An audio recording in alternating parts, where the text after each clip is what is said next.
tas na pagbalat. Miyerkules ng pauna ng missiles ng Houthi rebels ang kanilang bato at nailigtas lamang ng French Navy kinabukasan. Magtutulong-tulong naman ang DFA, DMW at OWA para sa agarang pagpapauwi sa Pinoy Seafarers. Samantala sa isang pahayag, ginipo ng Department of Foreign Affairs na nananatili ang panganib sa mga barko na naglalayag sa Red Sea. Dahil dito, hinihikayat ng DFA ang lahat ng tripulanting Pilipino na gamitin ang kanilang karapatan na huwag lumayan sa Red Sea. Okay. Sa ibang balita naman, sugat That was very close to me. Why? Matapos barilin ng umaarestong pulis sa Intramuros, Maynila nitong Huwebes. Sa report ng Eastern Police District, nasangkot sa insidente ng road rage ang suspect sa Mandaluyong City madaling araw ng Martes, kung saan may dalawang sibilyan ang tinamaan ng kanyang pamamaril.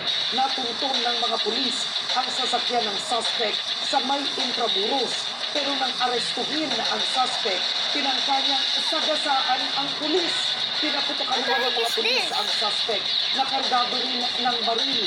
Nagtamo siya ng dalawang tama ng bala sa braso.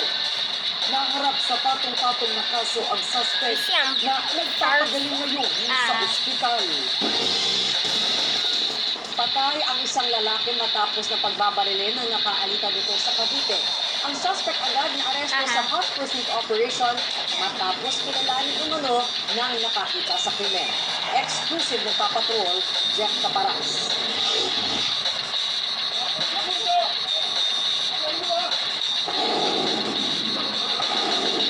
Napilitan ng pasukin ng mga operatiba ng silang PNP ang compound na ito sa barangay Puting Kahoy, Silang Cavite, gabi nitong linggo. Nagmatigas kasi ang mga tao sa loob kahit pa nasa gitna ng hot pursuit operation. Ang What mga was pulis that? nagtatakip sa isang lalaking suspect sa pamamaril sa lugar. Episode Sprint! Pinalubog ng mga pulis ang bawat kwarto at sulok ng lugar. Pinadapa ang lahat ng inabutan na posibleng suspect. Isa-isa silang pinapakita sa nakakita sa gunman. Yeah! Lumalabas sa investigasyon, nagkrusang landas ng biktima at ang mga suspect sa isang eskinita sa lugar. Nasa impluensya umano ng alak ang dalawang grupo.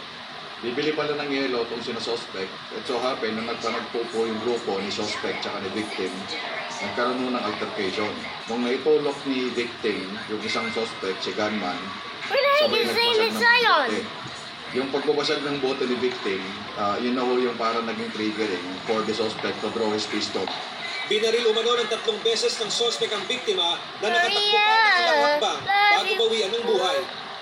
Sa investigation namin, Sir Jeff, matagal nang may iringan tong dalawang grupo. We found out also na itong si suspect, naka-schedule nang umalis pabalik sa province nila.